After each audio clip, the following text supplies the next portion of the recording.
UFC Fight Night Tuivasa versus Tybura is coming up this weekend, and today, guys, I have the complete betting guide with timestamps if you'd like to skip to any particular part of the video. Hello, everybody, and welcome back to another video. If you are new here, my name is Kyle. I am your guy with too many YouTube channels, and welcome back, everybody, to, like I just said, the complete betting guide. Before we get into it, guys, and if you don't want to hear me talk, timestamps will be there, but if you are interested in seeing exactly what I am going to be betting, check out the channel membership. It's join right next to the subscribe button. Very cheap compared to other channels. We had a great UFC 299. It was fantastic. If you're interested, go check out the betting recap video. Come back. I would love to have you as a subscriber. We can make some money together. But with that being said, let's take a look at the confident picks. Now, guys, it is important to note that I am not going to be completely breaking down these fights. If you're interested in seeing me go as deep as I possibly can with these fights, check out the full card breakdown video. These are just for betting. I'm going to give a brief reason as to why I'm picking these fighters. And again, if you want to check out the full card breakdown video, I go way deeper into that. Anyways,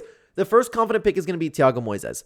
Mitch Ramirez looks like he could be a very, very promising fighter, but in reality, he has not had a UFC fight yet. He's looked good outside of the UFC. He lost his Contender Series fight, but then got a nice win over in LFA. He's a great boxer. He looks like he can really, he can live up to the potential and be something, but in reality, Thiago Moises will have the more options in this fight. He has the experience. He's taken on tougher guys, and I think he's seen people like Mitch Ramirez before, and I think Thiago Moises is going to get the win. The next confident pick I have is Jeffel Filho. Now, I'm feeling really good about this one, to be honest with you. I think that he can hang with Ode Osbourne in the striking. If Ode Osbourne does end up knocking him down, I feel like this dude has the heart and the chin to come back and get the win. He very well could explore the ground game, just like we saw with Ode Osbourne, especially in his last fight against Azu Elmabayev. I could see this fight being a little bit of a repeat.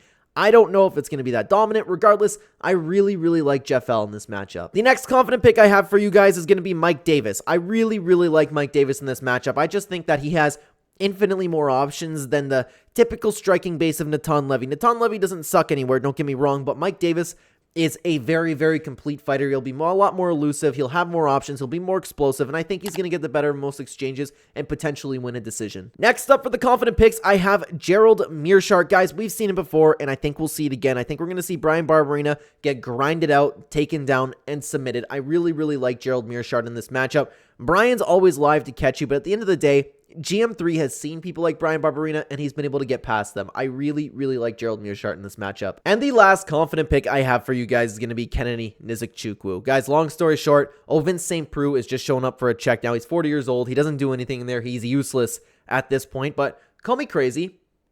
Call me crazy.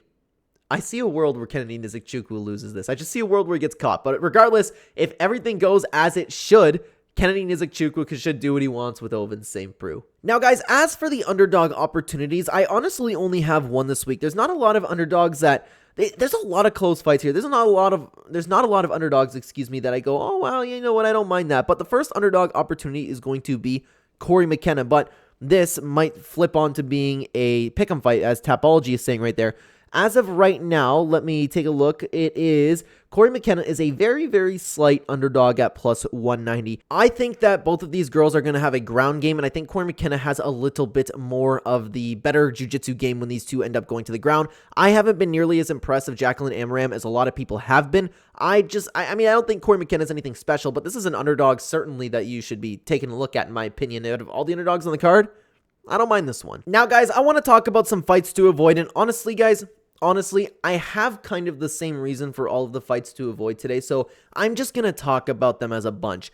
Josh Kalibal versus Danny Silva, Christian Rodriguez versus Isaac Delgarian, I should have scrolled down here, and Brian Battle versus Ange Loosa. Now, these two in particular, Josh Kalibal versus Danny Silva and Brian Battle versus Ange Loosa, I just think all four of these fighters are very, very good fighters, with most of them having complete games, but even if not, like Danny Silva's primarily a boxer, right?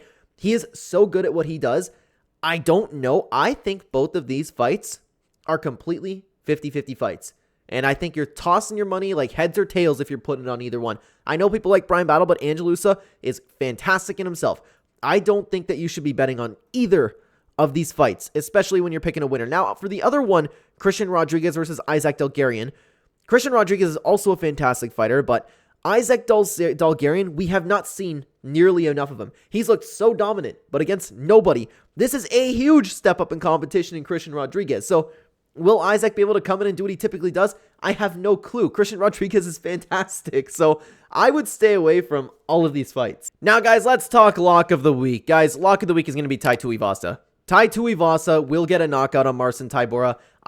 That's how I feel about it. There's nothing else to put it. Marcin Tybura at this point in his career, he just wants to take it down. He's old now. He's slow, and I know Tai Tuivasa isn't anything special, but there's levels in the heavyweight division, and I think Tai Tuivasa is just below the Tom Aspinalls, the Volkovs, you know, that upper level of heavyweight. I think he's just below that, and Marcin Tybura is a little bit less than that, so I see this being a very slow pace. I can see Tai Tuivasa knocking him out.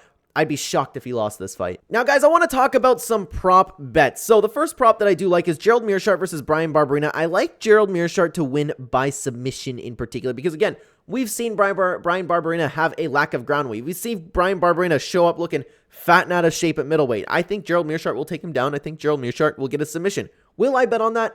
I don't really like to bet on method of victories myself unless it's decision. That's just typically not how I do it, but of course, it's the beginning of the week. The odds aren't out, so of course, if you're interested, check out the channel membership where you'll see exactly where I'm putting my money where my mouth is. This is just one that I'm going to keep my eye on. Now, the next prop that I do like is Mike Davis versus Natan Levy to go over 1.5 rounds. I like Mike Davis to win this fight by decision because Natan Levy is a very good striker in himself. I just think Mike Davis is going to get the better of most exchanges. Both guys are very tough. Both guys are good fighters. Both guys can stand up. Both guys can bang. I think this is going to last a round and a half, personally. And we also have Corey McKenna versus Jacqueline Amaram. I would really be careful with this one, but I'm considering going 1.5 rounds on this fight. Both girls do have a solid jiu-jitsu game, and I can see a submission happening, but I think both of them have a good enough game where one won't catch the other. Plus, Jacqueline Amaram has an issue actually locking in submissions, so I don't trust that. Corey McKenna is going to be a little bit, I don't know, man. I don't know. I could just see this one lasting. Even if they go to the ground, even if there's some scrambles, I could just see this one lasting, but I'd have to see the odds for this one. And the last prop that I do like, guys, is Tai Tuivasa to win this fight by KO. Again, I just think that he's going to catch him. Possibly an uppercut. Marcin Tybura maybe going for a takedown. Tai Tuivasa clipping him. It just would shock me if Tai Tuivasa did not win this fight by knockout. All right, guys, welcome to the fun part of the video where we just put together some parlays just to see what we can possibly do, right? Let's just do it for fun. I like to see what kind of payouts we can get. So if we want to take on some of the picks that we do like, I like Tai Tuivasa a lot. Kennedy Nzechukwu, that's not going to add a lot. This is a tough fight. Don't bet on this fight. If you want, I don't even know if I want Corey McKenna, but Jafel Fiallo, Gerald Meerschaert, those together is 5 times your money. Something's bound to go wrong when you're doing a 4-leg parlay. Of course, we always see upsets, especially in the UFC. But even if I just want to do Tai Tuivasa, Jafel, and Gerald, like, what do we get for that? That's 4 times your money, just minusing Gerald, because in my opinion, the fights that I like the most is for both Jafel and Tai Tuivasa. That together is almost 3 times your money. But then again, like, the value's there to bet. I'm particularly pretty safe with my betting, guys. I think I'm going to do Tuivasa by himself personally. But even if you add Kennedy's and Nzechukwu, you don't really get too much. It's not bad. It's not bad. It puts you over double your money if you put these two together. But I don't know, man. I know Kennedy is a very confident pick of mine, but something's not sitting right with me about it. I don't know what exactly it is. But even if you want to go, if you're feeling crazy and want to bet on these fights, oh, I don't know about that. But you know what? Again, guys, very, very fun part of the video. Let's just pick some fighters. Let's pick Macy. Let's pick Tai Tuivasa, Kennedy Nzechukwu, Chelsea Chandler. Such a tough fight. Galibao, Corey McKenna, Fialho, Meerschaert, Rodriguez, Grigoriou, and Brian Battle. All those together. Oh my God. 259 times. What $5 get you? Oh, $1,200. Yeah, right. Yeah, right, dude. But yeah, it's going to be a fun week. I can't wait to see what the props end up being like. I myself don't know if I'm going to be betting a lot this time around, but it's going to be very, very interesting. That does it for the complete betting guide, though. Let me know what you guys thought down below, and thank you so much for watching this video. If you are new here and you enjoy the content, please consider hitting the like button, help out the channel a ton, and subscribe if you are brand new. Check out the membership if you are interested, and watch this video while you wait. Thank you so much for being here, guys. Take care.